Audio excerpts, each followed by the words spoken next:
Pablo Escobar fue un hombre de contradicciones profundas y, honestamente, brutales. Era una paradoja envuelta en la bandera colombiana, una figura que podía construir un hogar para una familia desesperada y, con la otra, ordenar el bombardeo de un avión comercial. Para entenderlo, realmente hay que navegar por un laberinto de generosidad y crueldad, de amor popular y terror inefable. No era solo un narcotraficante, se convirtió en un Estado dentro de un Estado, un autoproclamado Mesías para los pobres, y al mismo tiempo, un demonio para el establecimiento. Su historia no es simplemente una crónica del crimen, sino también un reflejo de una sociedad destrozada por la desigualdad, una sociedad que, en muchos sentidos, creó al mismo monstruo que luego lucharía tan desesperadamente por destruir. Su impacto, sigue siendo una herida profunda y sin cicatrizar en el alma de Colombia. Pablo Emilio Escobar Gaviria nació el 1 de diciembre de 1949, en el pueblo rural de Río Negro, Antioquia. Fue el tercero de 7 hijos de Abel de Jesús Escobar, un humilde agricultor, y Hermilda Gaviria, una maestra de escuela primaria. Su madre, una mujer de carácter fuerte, le inculcó una ambición implacable. Finalmente se mudaron a Envigado, un municipio que limita con Medellín, en busca de mejores oportunidades. Esta exposición temprana tanto a la simplicidad de la vida rural como al caos incipiente de la ciudad daría forma a su visión del mundo. Su infancia fue poco notable en la superficie, sin embargo, debajo de ella yacía un resentimiento latente contra el orden establecido y un hambre de respeto. Vio el profundo abismo entre las élites adineradas de Medellín y las familias que luchaban en barrios como el suyo. Amigos de su juventud recuerdan a un chico tranquilo pero ferozmente competitivo, siempre buscando una manera de salir adelante.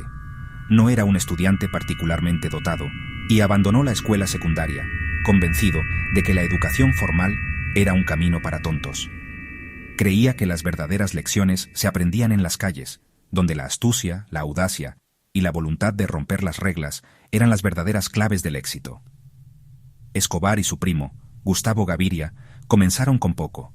Supuestamente robaban y revendían lápidas, lijándolas para borrar los nombres de los muertos. Pasaron a robar coches y a participar en pequeñas estafas. Fue durante este periodo que Escobar perfeccionó sus habilidades, su capacidad para liderar, para intimidar y para organizar. Rápidamente se ganó la reputación de ser un operador duro y confiable, un joven que no tenía miedo de ensuciarse las manos. El verdadero ascenso de Escobar comenzó cuando reconoció el inmenso potencial de una nueva mercancía ilícita, la cocaína. A mediados de los años 70, el comercio de cocaína era un negocio desorganizado dirigido por pequeños traficantes. Escobar vio una oportunidad para la consolidación y la industrialización. Comenzó actuando como guardaespaldas y ejecutor de un contrabandista llamado Alfredo Gómez López, conocido como El Padrino. Fue aquí donde aprendió la logística de las rutas de contrabando y el arte de sobornar a los funcionarios. Pero Escobar no se contentaba con ser un subordinado. Rápidamente se movió para tomar el control del negocio él mismo, empleando una estrategia simple pero brutal. Plata o plomo. Plata o plomo. Coopera y hazte rico, o resiste y muere. Su ambición solo fue igualada por su innovación en la violencia. Se asoció con otros traficantes ambiciosos, Jorge Luis Juan David Fabio Carlos Leder, para formar lo que se conocería como el Cartel de Medellín. Esta no era una organización formal, sino una alianza flexible de criminales que colaboraron para producir, transportar y distribuir a una escala inimaginable. Controlaban cada paso del proceso, desde los campos de coca en Perú y Bolivia hasta las redes de distribución en las calles de Miami. Pequeños aviones, submarinos, ropa impregnada de cocaína y muebles con paquetes ocultos. En el apogeo de su poder en los años 80, Escobar era responsable de un estimado 80% de la cocaína contrabandeada a los Estados Unidos. Para una parte significativa de la población empobrecida de Medellín, Pablo Escobar no era un monstruo, sino un salvador. Mientras el gobierno descuidaba los extensos barrios marginales que se aferraban a las laderas de la ciudad, Escobar intervino con una forma calculada y altamente visible de caridad. Su proyecto más famoso fue el barrio Pablo Escobar, un vecindario de cientos de casas que construyó para familias que antes vivían en un enorme basurero. Para estas personas, él era una bendición. Les dio un techo sólido, Su generosidad fue una actuación estratégica, difundida para cultivar lealtad y crear un escudo humano alrededor de su empresa criminal. Construyó más que casas. Construyó docenas de canchas de fútbol y las iluminó para que los niños jugaran de noche, manteniéndolos fuera de las calles y lejos del crimen. Patrocinó equipos de fútbol locales. Repartió dinero en efectivo a quien contara una historia triste. Organizó fiestas masivas de Navidad con regalos para miles de niños. A los ojos de los olvidados, no eran trucos de relaciones públicas. Parecían bondad genuina. Esta imagen de un Robin Hood paisa fue increíblemente efectiva. La lealtad que mandaba en los barrios marginales era absoluta. La gente se volvió sus ojos y oídos, informaban sobre cualquier cara extraña o presencia policial, convirtiendo a estos barrios en fortalezas impenetrables. Cuando el Estado intentó perseguirlo, se encontró con un muro de silencio. Escobar les dio pertenencia y dignidad. Ellos le dieron lealtad inquebrantable. Él era su patrón, tanto jefe como santo patrón. La caridad de Escobar prosperó en un vacío dejado por el fracaso estatal y la indiferencia social. Pudo comprar lealtad porque la población había sido ignorada durante generaciones. No solo les dio bienes materiales, les dio un sentido de participación en su desafío contra el sistema. Su lado bueno fue la herramienta más cínica y efectiva de su arsenal. La otra cara de la moneda de Robin Hood era una cara de terror puro y sin adulterar. A medida que el poder de Escobar crecía, también lo hacían su paranoia y su voluntad de usar la violencia extrema. Su principal enemigo se convirtió en el Estado colombiano y su tratado de extradición con los Estados Unidos, al que temía más que a la muerte misma. Famosamente declaró: "Prefiero una tumba en Colombia a una celda en los Estados Unidos". Para luchar contra la extradición, declaró una guerra total al Estado. Lanzó una campaña de bombardeos, lanzó una campaña de asesinatos, lanzó una campaña de secuestros que sumió al país en un periodo de miedo sin precedentes. Este fue el nacimiento del narcoterrorismo. La lista de sus víctimas es un testimonio de su crueldad. Ordenó el asesinato de Rodrigo Lara Bonilla, ministro de Justicia. Ordenó el asesinato de Guillermo Cano Izaza, editor de El Espectador. Ordenó el asesinato de Luis Carlos Galán, candidato presidencial. Estos no fueron solo asesinatos, fueron ataques contra la justicia, la prensa libre y el liderazgo político. Sus sicarios, a menudo adolescentes de barrios marginales, cumplían sus órdenes sin cuestionar. Con una fortuna estimada en decenas de miles de millones de dólares, Pablo Escobar se entregó a un estilo de vida de exceso grotesco. Su monumento más famoso a esta riqueza fue la Hacienda Nápoles, una extensa propiedad que sirvió como su Xanadu personal. Era un patio de recreo de lujo inimaginable, con un aeropuerto privado, una colección de autos y varias piscinas. Pero su característica más extraña era un zoológico privado en toda regla.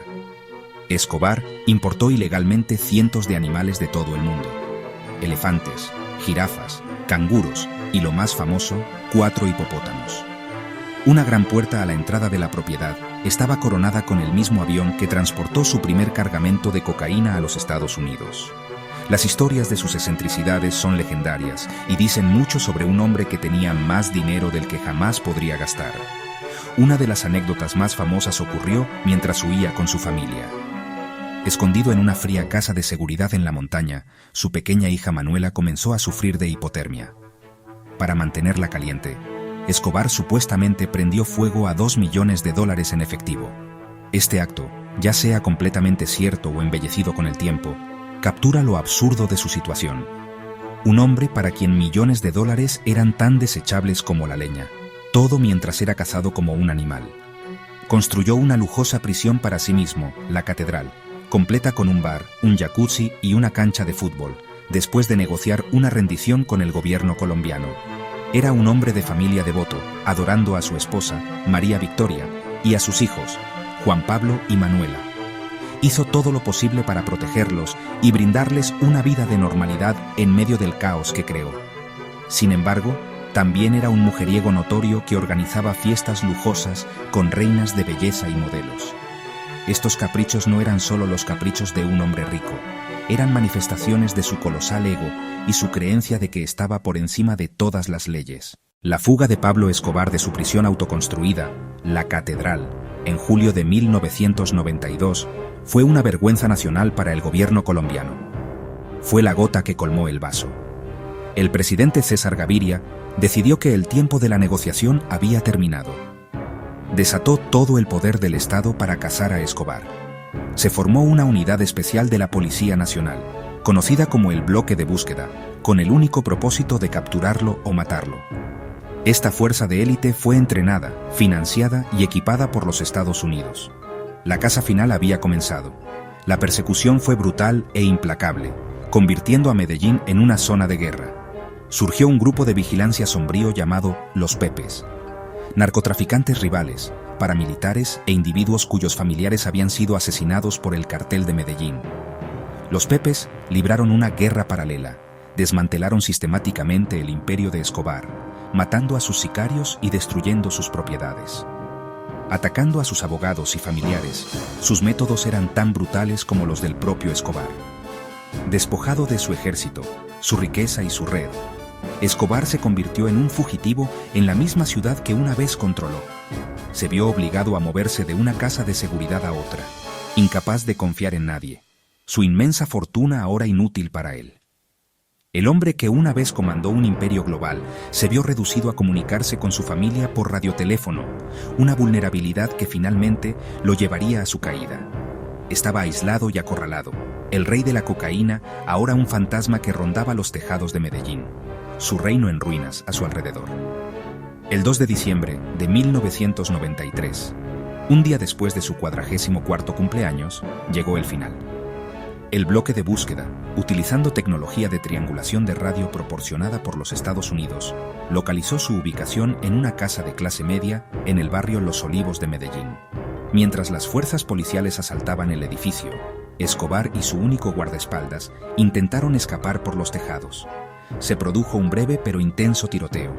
Finalmente, el criminal más buscado del mundo fue abatido por una lluvia de balas. La famosa fotografía de soldados colombianos de pie sobre su cadáver marcó el final de un capítulo oscuro. El rey había muerto, pero su legado de terror, corrupción y división social perseguiría a la nación durante años.